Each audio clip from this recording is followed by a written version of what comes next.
protect your wealth. Backed by a team of specialists, they'll analyze all your accounts, even the ones they don't manage, to keep an eye on taxes and provide proactive portfolio insights that can help you unlock your wealth's full potential. Learn more at fidelity.com/wealth. Investment minimums apply. Fidelity Brokerage Services, LLC. Member NYSE SIPC. United Structural Systems is proud to bring you this British Open update on ESPN Cleveland 1013. USS is your local expert for foundation repair, waterproofing, and concrete lifting. Give them a call at 423-320-8883 or visit them online at ussTN.com. From the Kia of Cleveland Studios, this is ESPN Cleveland 1013, WCLE HD2 Cleveland, W267BI Cleveland, ESPN Cleveland 1013. The top of the hour is presented by Best Buy Metals, making the top of your house the best it can be. Visit bestbuymetalroofing.com.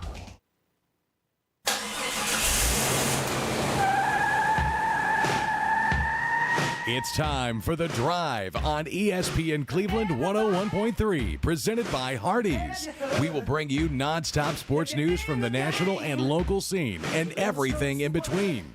So buckle up and join in on the conversation. It's The Drive. Don't take no style. It's Friday afternoon here in the beautiful city of Cleveland, Tennessee. You're listening to The Drive here on ESPN Cleveland. Hope everyone out there is having a good day. We are excited to be out here today. We've got a lot of things to talk about. Of course, we are going to talk a little bit about the British Open and what Scottie Scheffler has done, who is just a machine out there at times. But we've got a really, really good guest that we're going to be talking to here in a minute. By the way, I'm Jim. We got Jacobs here.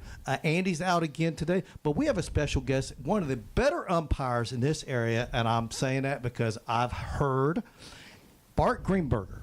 And Bart, we're going to talk a little bit about umpiring and officiating here in the greater Chattanooga area and some of the things going on. If anyone out there, if you're interested in being an umpire, listen to this guy. He can tell you the things that are going on in the world of officiating and umpiring. Bart, how you doing, man? I'm fantastic. Thanks for having me, guys. I appreciate you guys bringing me in and talking not just baseball and football, but every sport from the high school level on down needs officials, and the job of an official is just so much fun. I'm looking forward to talking about it today. It's a good thing that he's so nice because I'm feeling a little outnumbered here. 2 officials and a coach, kind of shoved over here in the corner. But no, man, we're so excited to have you and excited to pick your brain a little bit. But you're so right. As a coach myself, there's a shortage kind of going on with officials, and it's becoming harder and harder to get games. And that's what's most important is that the kids are playing and the kids are learning and growing. And we can't do that without you guys. So we appreciate you. And I appreciate it. I'll actually, in a few minutes, I'll share with you my theory as to why fans are causing people to not want to become umpires. We can talk about that in a few minutes. Well, I looked this up, guys, and since 2019, there have been 50,000 umpire/officials that are no longer doing it. Some have retired. Age is a factor. Some people are just quitting, and the number of people that have replaced them pales in comparison to that number. So the pool of, when I'm going to use the word quality umpires, is very, very small. I know here in Cleveland, we were so desperate. It got to a point where if you had a pulse, you were qualified to be an umpire. And that's not the way it's supposed to be. It used to be. I remember there was a time where there'd be cuts. We had so many guys that, hey, these guys have made it. We'd have a little, we'd have some things going on, on the field and stuff like that. And they just would, they wouldn't really so much cut them as they wouldn't assign them games. And if you don't assign them, then obviously you're not using them. You don't officially cut them, but you knew you were getting quality officiating out there. But at the latter part, and I haven't done it in 2 years, and trust me, I miss it. It is in my blood. I love it.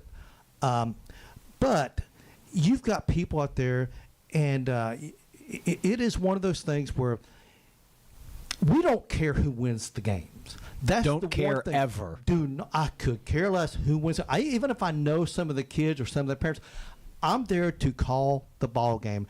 may the best team win. I have what I said. I don't have a dog in the hunt, and we try to see things unbiased, and that's how we do it. Because I feel like I want to go home and think I had no control. I had nothing to do with the outcome of that game. It was completely on the shoulders of the players and the coaches. And if we do that, you've done a good job. And you know this, and as a coach, you probably know this. The only thing baseball umpires really care about is if the home team wins, we don't have to play the bottom of the half inning. That's true. And in football, we don't care because there is no benefit to a home or visiting team winning. We really don't care in baseball, but at least there's 3 more outs that we don't have to. And of course, you have the run rule in some of these. I had that today. We all know that some fans are going to say, "Oh, they just want to get out of here early." No, not really. We really don't. We just want to see the game played fairly. Well, I'll be honest. Like, I always love when you're on the brink of like a run rule, and then like our defense makes a mistake, and the umpire like has to call safe or call an out or whatever, and that affects whether we're going another inning or going another inning because you look and they make the call, and then they turn around. There's like, but like it's not like a. They made the right call. They made the call that they were supposed to, but you're sitting here thinking like, well, we got to play at least one more. I've seen this, and I bet you've seen this too, Bart, where the team that's leading is about to win the game run rule, and they'll intentionally allow some air balls to drop in so that team gets within extra runs so we get to play another inning. And I always say, guys, don't do that. The integrity of the game is at stake right here. Here's the thing I said, if we play that extra inning and then somebody gets really seriously hurt because of that, I said, now you've got to live with that. I said, we can't do that. I said, we're not going to let you just let balls go so they can get within a couple more runs. So we're playing another inning. So yeah, the integrity games always comes into play for sure. I did 2 games today. I was down in Cartersville, Georgia, and we had a run rule in the second game. The bottom of the whatever inning it was, 5th or 6th, it was 5-2. There's no run rule, 2 outs.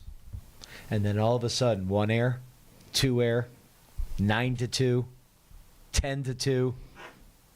No, I'm sorry. 8-2, 9-2, runner at third, 2 out. If that runner at third scores, the game's over because it's 8 after 5. Right. Catcher drops the ball, goes to the backstop. Winning run scores. Oh.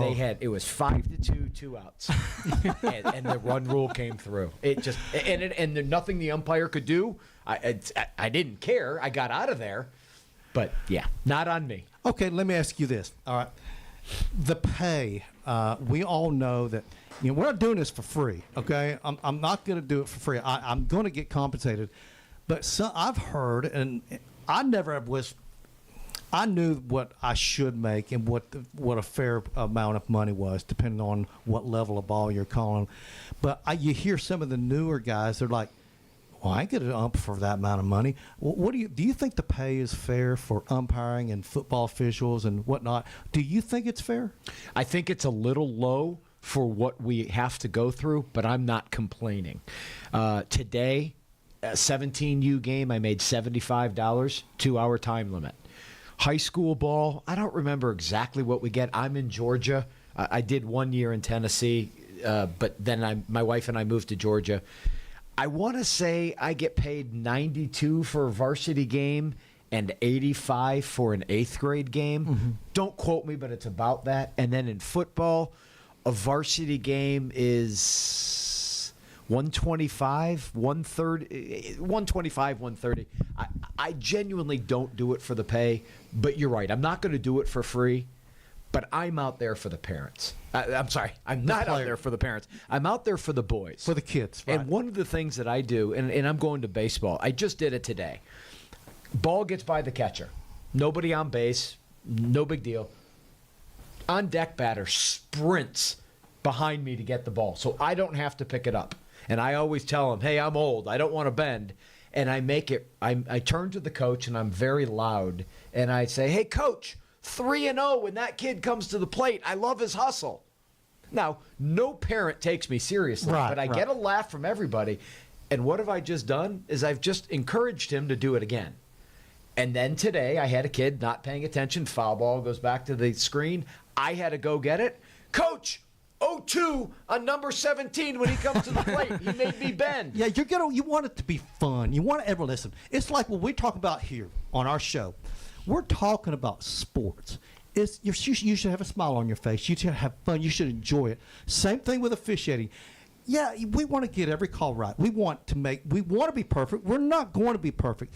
But at the end of the day, we want to get along with the coaches. We want to get along with the players. And we want to get along with the fans. Some fans are easier to get along with than others. You think? Yeah, I think one thing that sometimes as parents and as some coaches, we get it mixed up. Like the whole reason that we are out there all together as a team, as officials, is to give the experience to these young men. It's to give them. I've won a lot of ball games. I've lost a lot of ball games. But the one thing that I look back on is I get to go watch my high school kids' college signings, or I get to go watch them because of what they did. They now are going into their career with a better experience because they had to face adversity and do all these things. Sometimes we get so wrapped up in the game itself that we forget the whole reason we're out there is so that these boys learn and that they grow both on and off the field, whatever field they're playing, all, boys and girls. Well said. It's not about us. I get paid. Again, not going to do it for free. I don't get paid a lot. No. Being a middle school baseball coach, don't get paid a lot, but I don't care. I'm out there because I love being out there and watching young boys grow into young men who now have families and now who, it's all about that, not about the wins and losses. And I think that's something that we lose in today's society. And when did it become okay for fans to yell at officials? Pick a sport. Yeah. And when did that become okay? So my question is, so let's just say you make a mistake on the diamond as a coach. Yeah. Let's say you're coaching third and you send a kid home and that kid is out by 1.5 miles. Can I yell at the coach? Bad decision, coach. What were you thinking? Of course I can't. So why is it okay for a coach to tell me that in a split second I might have made a missed call? Yeah. Which, by the way, I was informed today, I probably made a missed call on a play that wasn't mine. Swipe tag at first. I was behind the plate. Right. My partner did not have a tag. And because I have a runner coming around third and I have to stay on the plate, right. I could not get into proper position. You're not expecting a bad throw, but you have to be ready for it. First baseman jumps, swipes the tag. I go talk to my partner, calls me over. We talk about it. I say, I'm blocked. I don't know if the tag was there. I can't call it. So we call him safe. On deck hitter comes up. He takes a couple of pitches. We're talking. I said, did I miss that call? He said, it's over, Blue. But, yeah, he got him on the shoulder before the foot hit. Right. We're Nothing human. I could do. We're human. Right. I'm human. Yeah. And I went to the coach after the half inning. I said, Coach, I was blocked. A runner was coming around. I had to hold my bag. If he tagged him, I missed it, sir. And the coach appreciates when you communicate and you're honest with him. That's exactly right. And I'll tell you something, and I don't know if you've ever had to go through this, and I'm talking about softball, not baseball.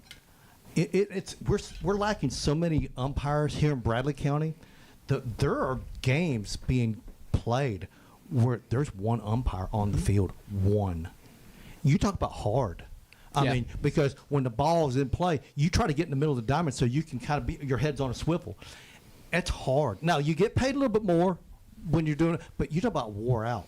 Yeah. We're talking about a night where you got 3 games, and you're a solo umpire for 3 games.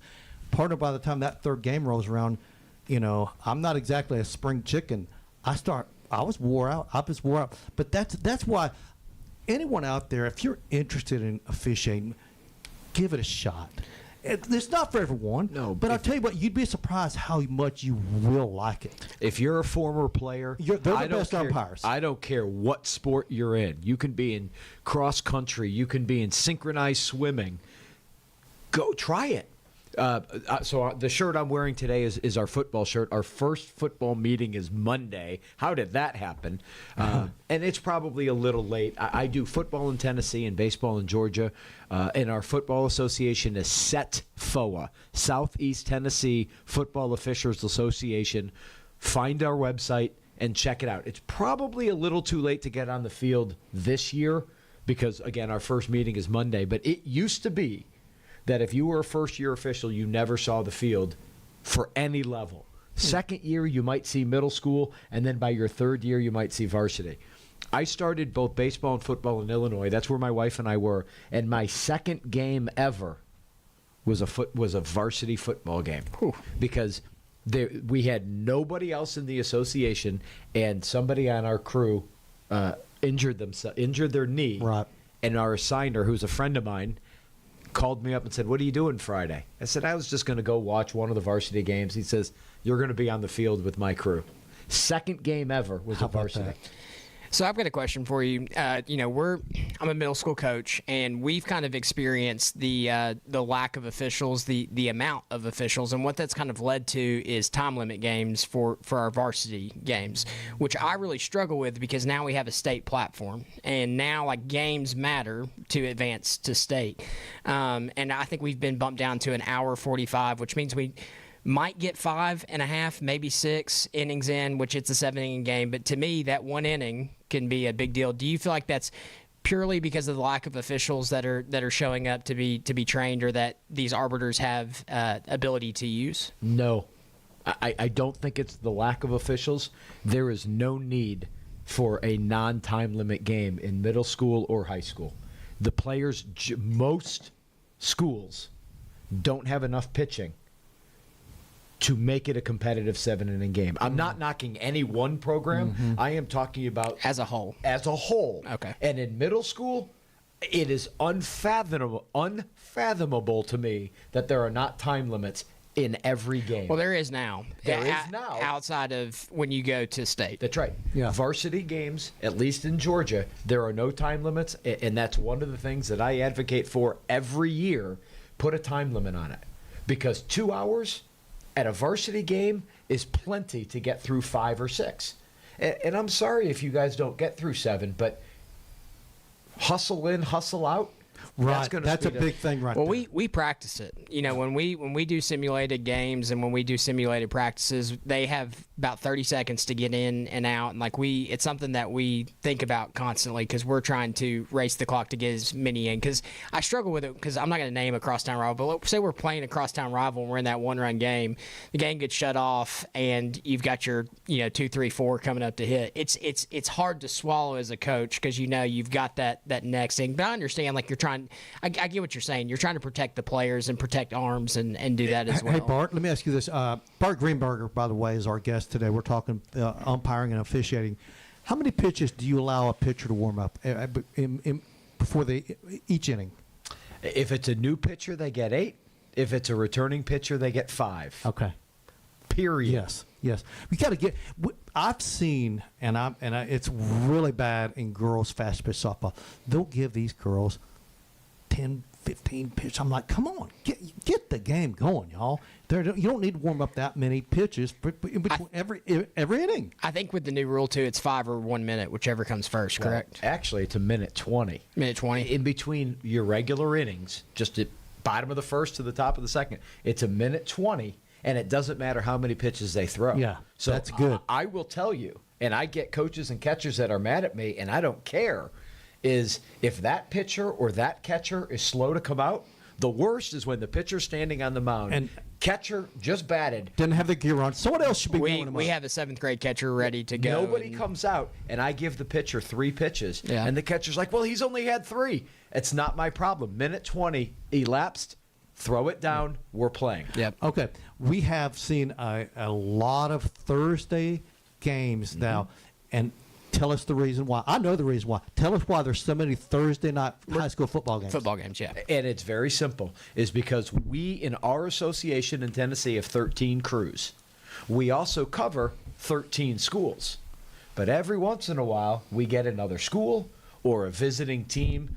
There might not be enough officials. Mm-hmm. And that's what I've been hearing. When there are not enough officials to cover 13 Friday night games, I'm just using 13 as an example, mm-hmm. Schools have to move to Thursdays or they move to Saturdays. Yeah. And the schools may not like it, but we don't have officials to cover it. And we have to have at least 4 for a varsity game. It really should be 5. And then you have some of your higher level schools that want and pay for 7. And I won't mention schools either, but there are some varsity programs that are very good and they want 7. I get it. I do. I get it. And then they have to pay for a clock operator, and sometimes they pay for two. You've got the game clock and the play clock. So there are some schools that want 9 officials. Now, we have some officials that have aged out of being on the field, and all they want to do is timekeep. And usually when you start out as a timekeeper. So you've got the young and the old who are taking care of that. But we just don't have enough officials. If you're a former player out there right now, if you're the parent of a former player and you've thought about, gosh, it would be fun to be out there, I'm telling you guys, when I walk out onto a football field on a Friday night, I feel like a rock star. It's great. And I'll tell you something, and I'm glad you said that. Former players are the best officials. First of all, they can anticipate things, especially in baseball.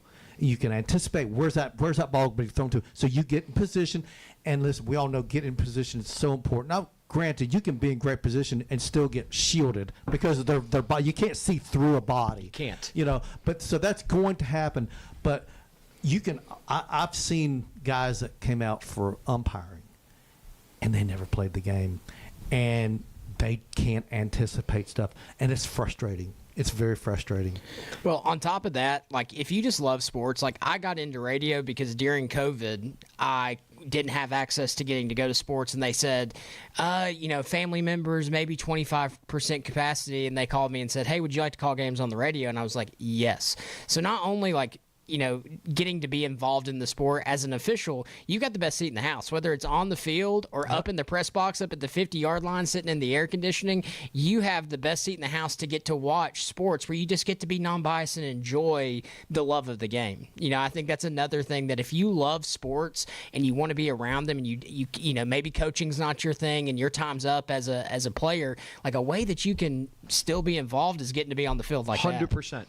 And here's what people don't realize is you set your own schedules. There's new umpires out there. If you only want to work 2 days a week, then you only work 2 days a week. Right. That's right. That's right.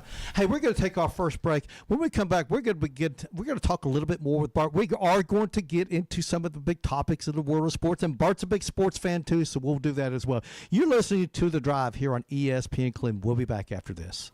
The Drive will be back after a quick timeout. Stay tuned for more nonstop sports talk on The Drive, presented by Hardees. This is John Davis, the trade-in man for Kia of Cleveland, and I need your help. We're under construction, and I've got cars everywhere. I've got them in the grass, down the street. We need to get these cars where they belong, in your driveway. So we're rolling them out of here at whatever price it takes. Bring us any trade in any condition, and we will give you $7,000 more than Kelley Blue Book fair value toward the purchase of any new Kia, Telluride, Sorrento, or Sportage. Yes, $7,000 more than your trade is worth. Are you a credit challenge car buyer? That's okay. At Kia Cleveland, our lenders will say yes to you and yes to your situation. Remember, I'll be any deal from anywhere in Georgia, Tennessee, or Alabama. So if you want $7,000 more than your trade is worth, come see me, John Davis, at Kia Cleveland on South Lee Highway in beautiful Cleveland, Tennessee, where trading your car is as easy as 1, 2, 3. Looking for the dealer who's gonna give you more. Kia of Cleveland Superstore. Offer subject to lender approval. Expires month end. KiaofCleveland.com. When you're craving serious burger goodness, head to Hardees for the all-new barbecued pulled pork Frisco burger. A charbroiled, quarter-pound, 100% Angus beef patty, topped with 16 hours slow-smoked barbecued pulled pork on toasted sourdough. Only for a limited time at Hardees. Get a free pulled pork Frisco burger when you download the app and join My Rewards. See app for terms. Hip or knee pain holding you back? There's a new reason to feel hopeful. Dr. Andrew Carlone is now part of the team at Center for Sports Medicine and Orthopedics in Cleveland. He brings advanced training in total hip and knee replacement, including minimally invasive techniques that get you back on your feet faster. Let Cleveland's orthopedic experts help you live your best life. Call 423-624-2696 or go to sportmed.com to book your visit now. When you need a new roof, it's all about trust. Your home is too big an investment and you can't afford to make a mistake. Cleveland Plywood has the products and expertise you're looking for. Contractors have trusted them for over 50 years, and they carry only proven products from reputable suppliers like IKO. IKO Cambridge is one of the heaviest weight asphalt shingles you can buy, and their limited warranties are among the industry's best. Protect the investment you've made in your home. Go with the pros at Cleveland Plywood, 2700 20th Street Northeast in Cleveland. Call 472-3357. Do you suffer from unsightly leg veins? Are your legs turning brown or swelling? Do your legs feel heavy, tired, or achy? Do you have restless legs or leg cramps disturbing your sleep? These symptoms are signs of bad veins. Dr. James Gooden at Milligan Vein offers an office treatment that can make you look and feel better, and your procedure is covered by most insurance. Find more information online at milliganvein.com or call Dr. Gooden today at 423-961-5682 and get rid of those bad veins. Welcome back to The Drive, presented by Hardees. Join the conversation. Text 423-749-1013. You can also listen anywhere on our website, ESPNCleveland1013.com.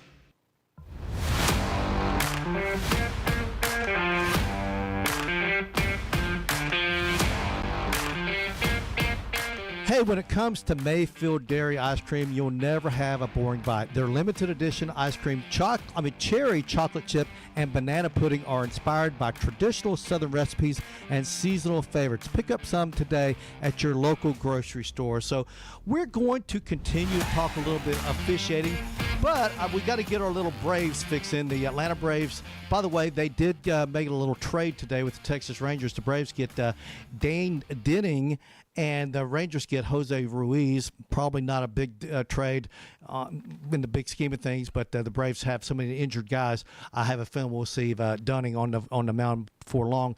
And the Braves tonight are playing the Yankees at Truist Field.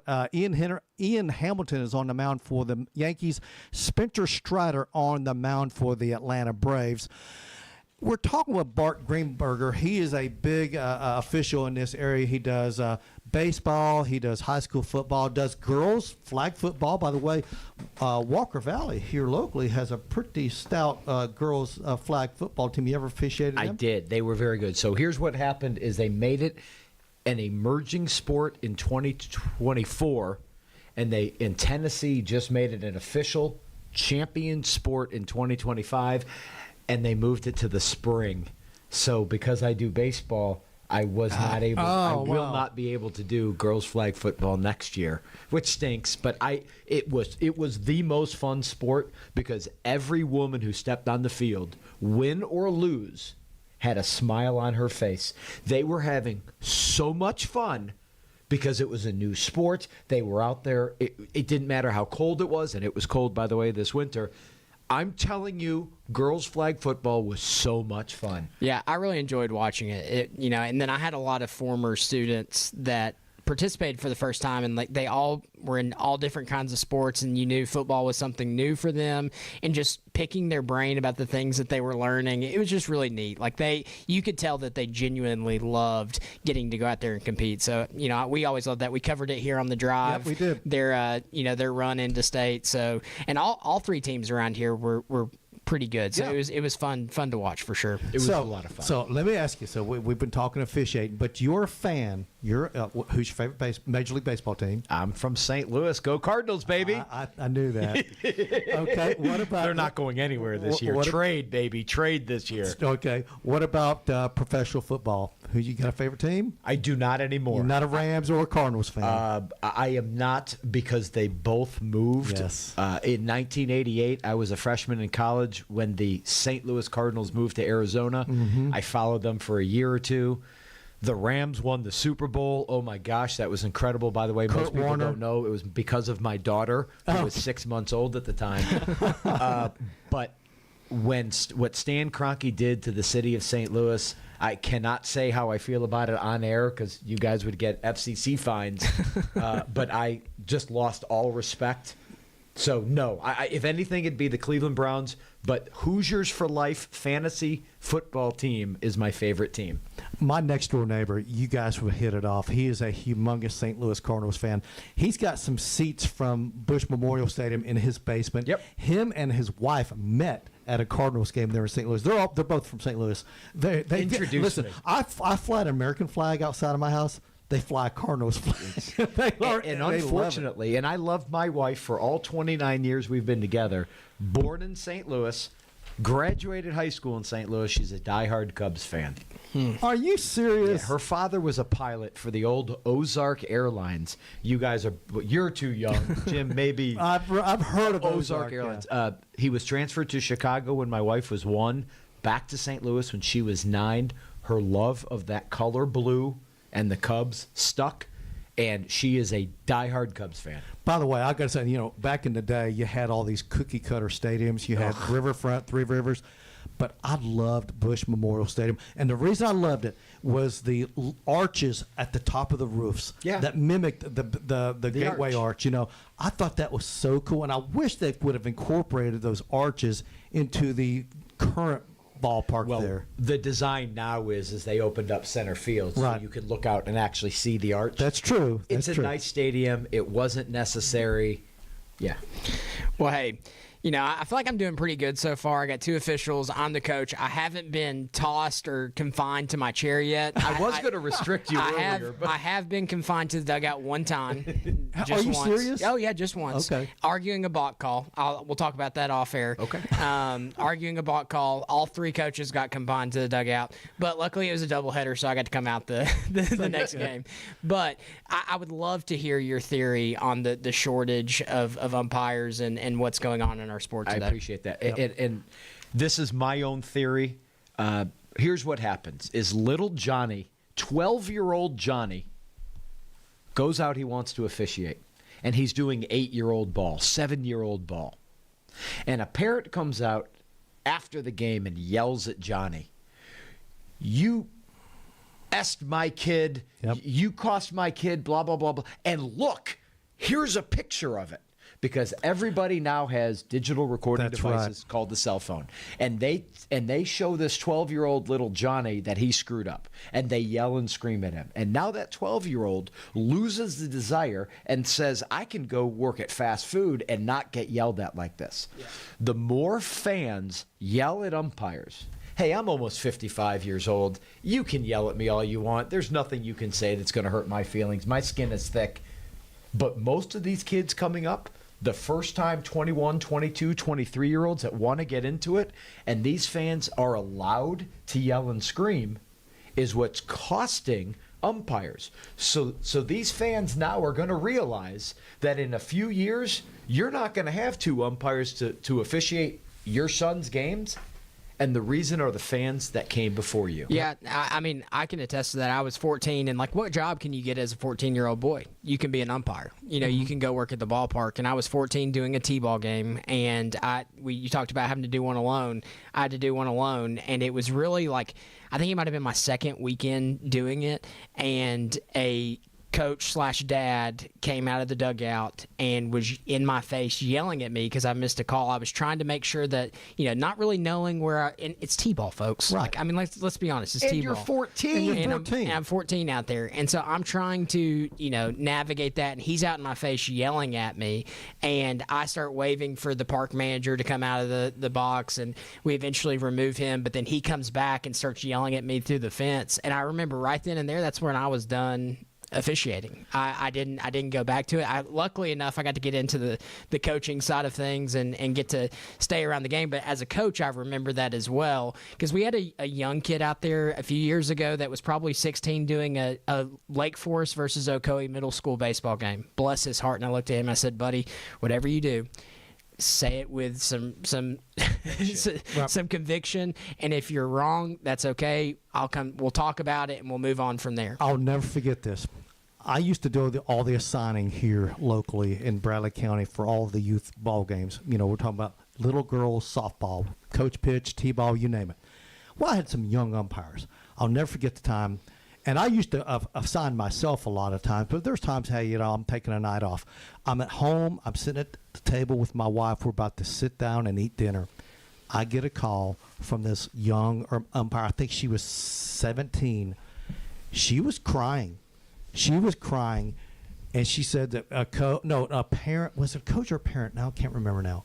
Anyway, made her cry. I said, I'll be there. Give me 10 minutes. I stopped what I was doing. I told my wife what I was doing. I ran down here to the ballpark over here next to the YMCA. And I couldn't believe that. And it was a coach. Now. He was all over her again by the time I got there. And I told him, I said, this is not happening ever again. I said, you go out to the parking lot. I said, you're not coming out, and you're not coming back in this ballpark for the rest of this night. I said, if I had it to do, I said, you'd be out for a month. So I stayed there, and I helped her umpire the rest of that night. But stuff like that is just, you cannot do that. Where else can you get away with screaming and yelling at someone other than on a playing field? Really, truly. Well, and as a coach, like something that we in our program we try to remind our parents is if there's a problem on the field, it's our job to handle. And I'm going to advocate for our players, and I'm going to try to do so appropriately. You know, we need you to sit there and support your son in an appropriate manner as well. So everybody's got a job to do, and your job as a parent is to love your kid and support them and hope that they go do well. My job is to coach them and to advocate them, and your job is to call the game, non-biasedly, and so that all these kids get an experience. And I think that's the most important thing that people have to remember is we're here for the kids, not for ourselves and for the social media posts and for all of those things. Exactly right. And we as officials, so we were talking off air, I spent 35 hours of my time on my dime to practice and officiate baseball this offseason. Mm-hmm. That's driving to our weekly meetings. That's taking the test. In Georgia, you have a test that you have to pass for baseball. Oh, by the way, I got a 98 on my rules quiz. That doesn't mean I know every rule perfectly. I'm trying to be a perfect rules umpire, but sometimes you make mistakes. But that's why I love baseball. There's a human element into it. The strike zone, there's a human element. The calls at the bags, there's a human element. Like that's a part of the game. It is. And a lot of umpires will ask me, hey, what do you think about ABS at the major league level? And I love ABS because umpires are human.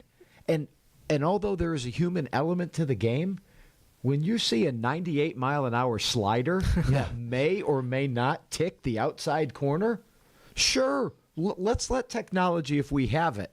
Now, do I think it should come down to the high school level? I hope it does, but not yet. No, not in our lifetime. I don't think so. Well, I think technology will catch up fairly quickly. You think so? That if they can do it quickly, 3 seconds, yes, it's being done at the minor league level. Maybe, but my thought on that is, do you think that some of these rural areas can afford to do that? No. If it's going to be if you're going to do that, you're going to have to do it across the board in all sports. That's a good point. So that's a very good point. Let me ask you this. What do you think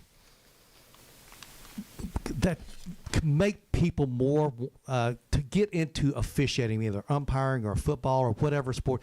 What do you think it's going to take to get people back into this to where we increase the pool, the number of people in it, because it's so small right now? I am so glad you asked that, and I'm actually going to give credit to a friend of mine. His name is Nikita.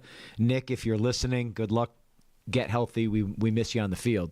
He told me, I don't know if this is true or not, that out west, if you are caught ridiculing and criticizing an umpire, the next day you have to go behind the plate. Oh my gosh! And you want to, and it hasn't hit the South and the Southeast yet, and the East. You want to talk about a surefire way to get people off umpires' backs? Is if it's a rule, you sign a contract when you join a travel baseball team or a high school team, that if I criticize the umpire the next day I'm behind the plate, you will not hear another fan complain the rest of the year. And you know what? I'm going to say this. They may get behind the plate, and they're like, I kind of like this. Well, that's another. And maybe that's another way. What about, do you think that increasing the pay for youth baseball to get them at the level where we're talking about 8, 9-year-olds, 10, 11-year-olds, at that level, increasing their pay to maybe make it a little bit more, hey, I can deal with the criticism because, hey, I'm getting compensated a little bit more. Obviously, you got to come up with the funds. Right. Better pay is going to get more people to come out. the more people that come out, the more that stick with it, the more that get better. Ultimately, you're going to increase the level of umpiring. So, yes, quality of pay makes a difference, but I think I still believe it's the fans, it's the fans, it's the fans. And obviously, to increase the pay of the umpires, you're going to have to increase league fees. Probably. For the parents going to put out more money for Johnny to play and Susie to play. Yeah. League fees are going to be more and more because you got to pay for, the ballpark, all the stuff that goes around with, and the officials. I mean, to me, that's what it's going to take. That's what it's going to take. A friend of mine does soccer. Actually, two of my friends in Illinois do soccer, and they've both done state championship games. And Mike and I just talked, I guess it was last week. They are still having issues getting soccer officials because the fans in the stands are yelling at them. Did you ever do Little League? No. Never did Little League? Forgive me, I'm probably a little bit of a baseball snob. I don't have the patience to do the young kids. Mm-hmm. I remember when my son came up through it, and I don't have the patience. Well, at least you admit it. I admit it fully. I don't do younger than 13. Yeah, I've done it all from T-ball all the way to high school. Never done college, though. Never did college. I think that's a good way to bridge the gap of future umpires as well, as getting kids started at a young age, like how I had the opportunity to do so. And if I would have had a better experience doing it, then I might have continued to do so. And so I always try to keep that in the back of my head, like when I'm coaching a game, this person, I've been in their shoes, and I didn't like being yelled at and being cussed at and being accused of X, Y, and Z. So I try to operate in that manner as well. And so I think that'd be a great way to bridge the gap, is getting more young kids out there for those T-ball games, and then parents need to know, this is a 14-year-old kid. I have no business yelling at a 14-year-old kid. So he's going to have no business yelling at a 14-year-old. Yeah, exactly. And so, then that also starts a good relationship with officials in general of how to treat them at a young age, and it continues on as your player goes forward. So I think that's a good start. I think, the compensation piece, one, but two, getting kids involved at a younger age. I know Bradley High School is hosting something for baseball officials where they're going to do some trainings and things like that. If you've got a kid out there that is in sports and loves sports, let them go do it. Let them go experience it and try it. So that's I want to throw one thing out. I'm not talking to the men in your listening audience. I'm talking to the women and the men. We have one woman in our football association. She is one of our best officials. In Georgia, we don't have any women in our baseball association yet. But, folks, this is not a men's only opportunity. This is women. This is men. As you said, this is kids. Get them out there. Let them experience it. Okay. All right, I'm going to throw something out at you. Cal Raleigh just won the home run hitting derby.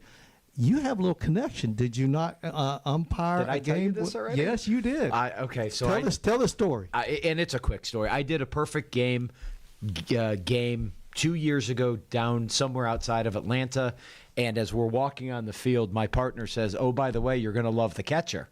I said, "What about the catcher?" His brother's a major leaguer. And oh, by the way, the catcher's dad is the dad of the major leaguer. And I found out that it was Cal Raleigh's, at the time, 13-year-old brother. And if anybody was watching the end of the home run derby, they interviewed Cal Raleigh on ESPN, and then they turned around, and his brother, who's now 15, was wearing the belt, and they interviewed the kid.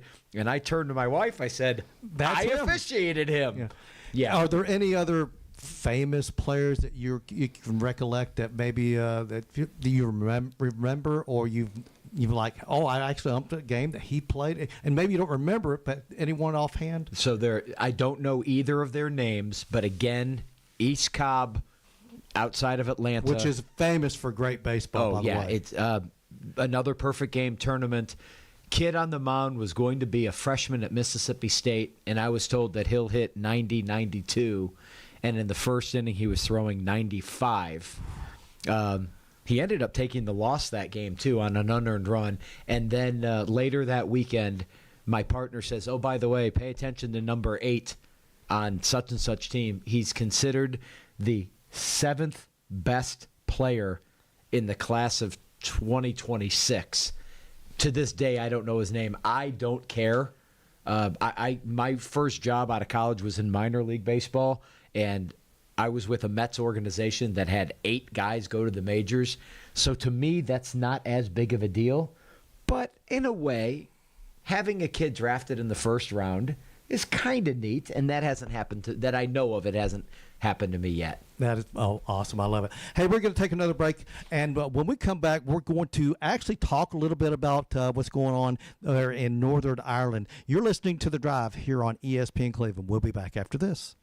The Drive will be back after a quick timeout. Stay tuned for more nonstop sports talk on The Drive, presented by Hardees. This is John Davis, the trade-in man for Kia of Cleveland, and I need your help. We're under construction, and I've got cars everywhere. I've got them in the grass, down the street. We need to get these cars where they belong, in your driveway. So we're rolling them out of here at whatever price it takes. Bring us any trade in any condition, and we will give you $7,000 more than Kelley Blue Book fair value toward the purchase of any new Kia, Telluride, Sorrento, or Sportage. Yes, $7,000 more than your trade is worth. Are you a credit challenge car buyer? That's okay. At Kia Cleveland, our lenders will say yes to you and yes to your situation. Remember, I'll beat any deal from anywhere in Georgia, Tennessee, or Alabama. So if you want $7,000 more than your trade is worth, come see me, John Davis, at Kia Cleveland on South Lee Highway in beautiful Cleveland, Tennessee, where trading your car is as easy as 1, 2, 3. Looking for the dealer who's gonna give you more. Kia of Cleveland Superstore. Offer subject to lender approval. Expires month end. KiaofCleveland.com. We tend not to think about right now, but right now in front of us is victory over cancer. Right now, cancer research funded by the V Foundation is leading to better treatments and saving lives. When you give to the V Foundation, 100% of your donation goes directly to game-changing cancer research. Victory over cancer is there for the taking. By you. Donate at V.org, because today's cancer research is tomorrow's victory. Don't give up. Don't ever give up. Don Ledford Chevrolet's Summer Upgrade Sales Event is going on now through the end of July. You'll get tremendous discounts and factory rebates on their entire inventory of Chevrolet pickups and SUVs. Listen to these 2 great purchase deals. Find stock number 26002. A 2026 Chevrolet Equinox. 1LT SUV model with an MSRP of $34,335 for just $28,175. That's over $2,000 in savings on a new 2026 model. Take home stock number 25005. A 2025 Silverado 1500 LT 4x4 Crew Cab with the All-Star and C71 packages that has an MSRP of $63,720 for only $52,355. That's over $11,300 in savings, or 18% off on a truck that you don't want to miss. Special leasing options available as well. Come in today and save big. Don Ledford Chevrolet, North Lee Highway, Cleveland. DonLedford.com for details and a trade assistance coupon. Don Ledford Chevrolet, where they say yes. Chevrolet, together let's drive. Wholesale prices include qualifying rebates, plus tax, tag, and title, and dealer fee of $649. Must take delivery by July 31st, 2025. ESPN Cleveland 101.3 is powered by Duracell. Cleveland Tire Center for over 45 years with the best name in tires: Bridgestone, Firestone, Goodyear, and Michelin. North Lee Highway, Cleveland. Cleveland Tire Center, where the name says it all. Do your legs feel heavy, tired, or achy? Dr. James Gooden at Milligan Vein offers an office treatment that can make you look and feel better, and your procedure is covered by most insurance. Visit milliganvein.com or call Dr. Gooden today at 423-961-5682. You bleed orange. You never miss a Vols game. But when's the last time you showed that same pride in your smile? At Magnolia Dental Center of Cleveland, we treat every patient like it's 4th and goal. Fast, tough, and no-nonsense care. Just like the way Tennessee plays. Cleanings, repairs, full-on restorations. We'll get you back in the game. Magnolia Dental Center, proudly serving Vol Nation, one winning smile at a time. Call 423-476-3307 or visit MagnoliaDentalCenterofCleveland.com to schedule an appointment today. Welcome back to The Drive, presented by Hardees. Join the conversation. Text 423-749-1013. You can also listen anywhere on our website, ESPNCleveland1013.com.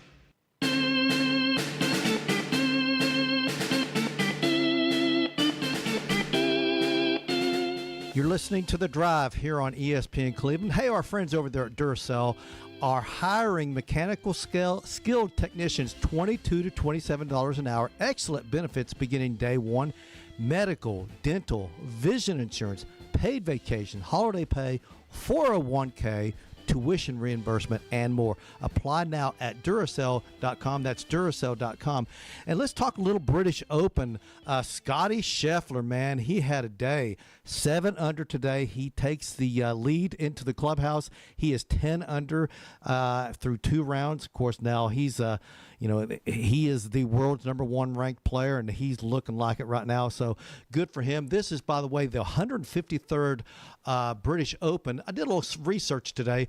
98 have been played in Scotland, 52 have been played in England, and only 3 have been played in Northern Ireland, where this one is being played, and all 3 at Royal Portbush, where this one is obviously being played. The British Open has been canceled 12 times in its history. 1915 through 1919 for World War I, 1940 to 1945 for World War II, and of course the infamous COVID pandemic in 2020. So I know you're a big golf guy. What do you think? Did you get to watch any Scotty Scheffler today? I know your eyes. Brother, I can't see for looking right now.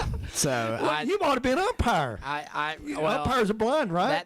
That's why I went and got a nice little eye procedure done. But no, I'm glad you updated me on the scores. I haven't been I'll be honest, folks. I can't even really look at my phone right now and read text messages. My wife is reading them to me. But we talked about it yesterday. Scotty at any point in time can go on an absolute run, and what did he do today? 7 under, so that's awesome. Bart, do you play golf any? I have been known to remove some dirt from the ground with a stick in my hand. I am a Scotty Scheffler fan. My question is he better right now than Tiger was in his prime? No. No.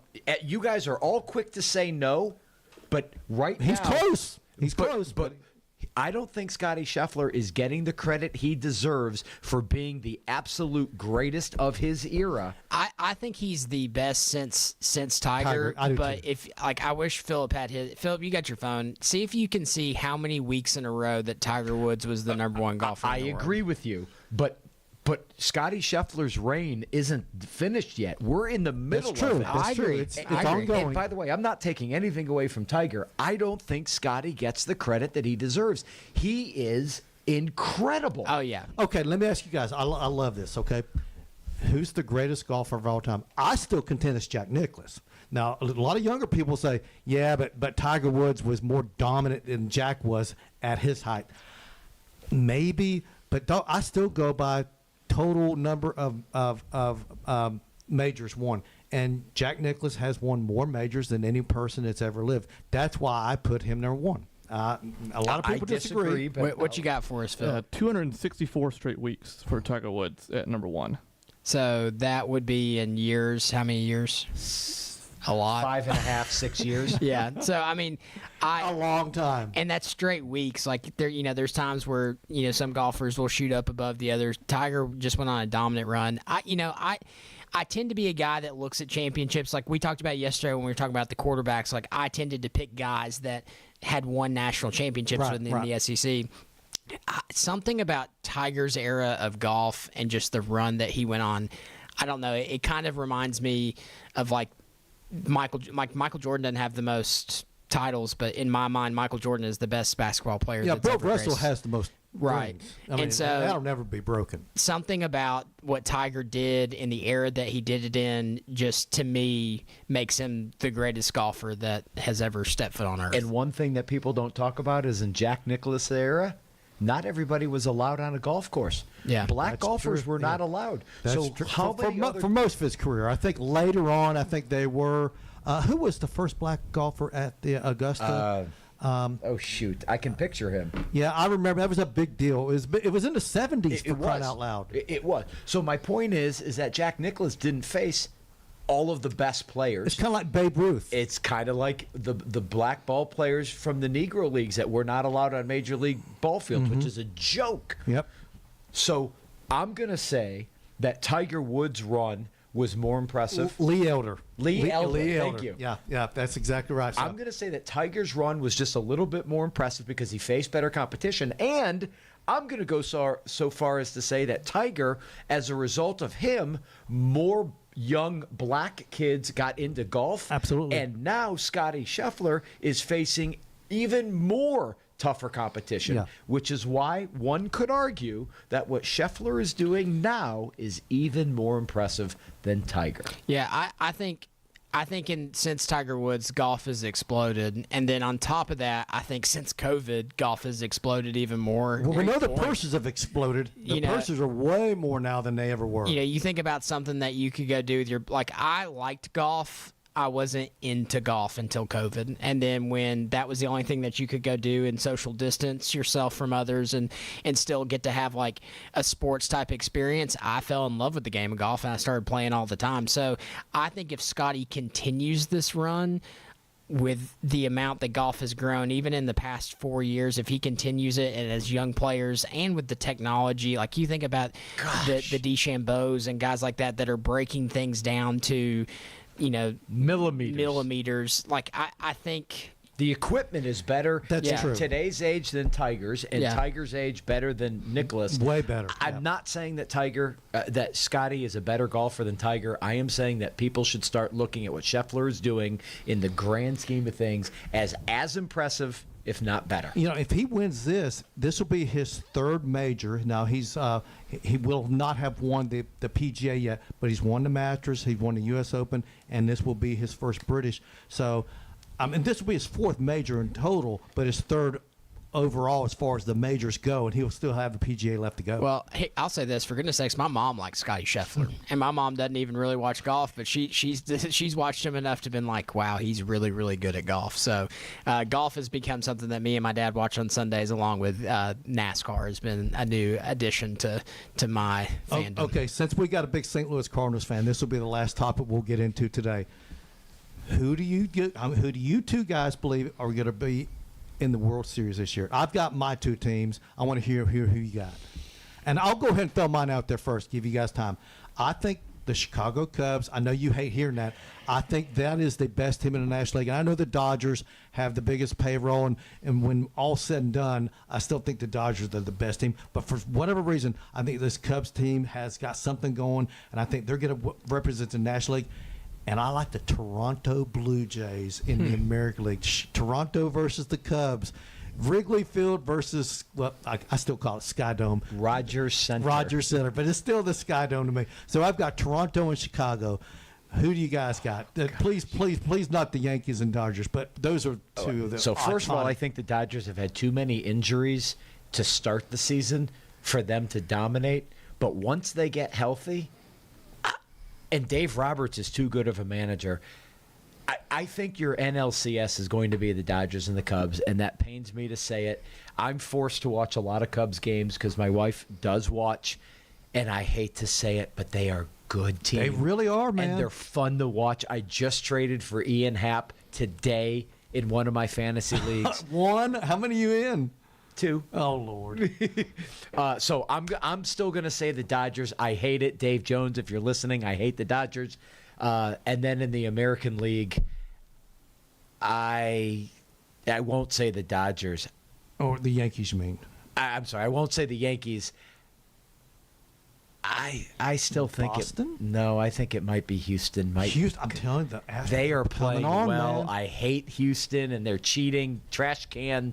But I'm gonna say, just on a whim, Astros versus Dodgers. Okay. See, I'm gonna be that guy. It's gonna be the Yankees and the Dodgers. Oh, again. Lord. I hate it. And to watch Max Fried be the guy that is leading the Yankees just makes me sick. Because if there's one complaint I have as a Braves fan, is we operate and we act like we are a big market team, but then when it comes to payroll and finally paying the guys that deserve to get paid, we don't pull the trigger and do it. They've had so many injuries, though. I agree, but they have paid, but like a guy like Max Fried should never walk from your program. I agree. That should never happen. And I like Matt Olson. A guy like Freddie Freeman should have been a Brave for life, like Chipper Jones. For life. Now I will say this: if he wanted to be, he could have been. That's true. He could have taken the Chipper route. They gave him his final option. If he wanted to be a Brave for life, he could have been. Whether that was his agent or himself, whatever. But I'm just saying, we act like we don't have money. We act like the Battery doesn't bring in $800 million a year by itself. Like, go out and keep guys like that are homegrown. Keep them home team. Hey, Bart, thank you so much for coming in today, Thank man. you. We really appreciate it. We'll get you back in here again, man. Hey, thanks everyone for listening. You've been listening to The Drive here on ESPN Cleveland. Everyone have a great weekend.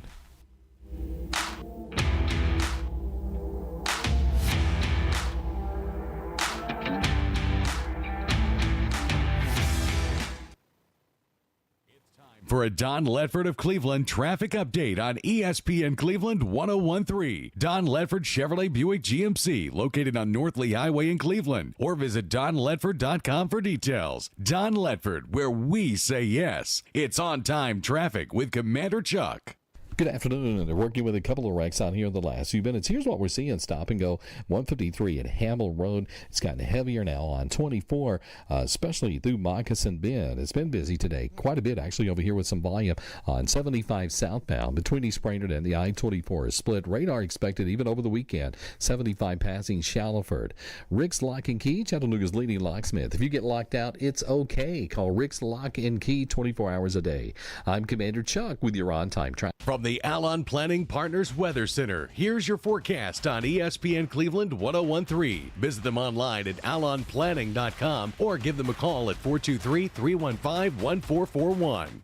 A few scattered showers, maybe a rumble of thunder lingering into the evening hours. And then for your weekend, it's going to be warm and muggy on Saturday, but the high only reaching 88, mostly cloudy skies for the better part of the day. And I do expect scattered showers and thunderstorms for your Saturday afternoon. We'll manage to get up to 93 degrees with a heat index near 100 on Sunday, but we'll again have scattered showers and thunderstorms on Sunday afternoon as well.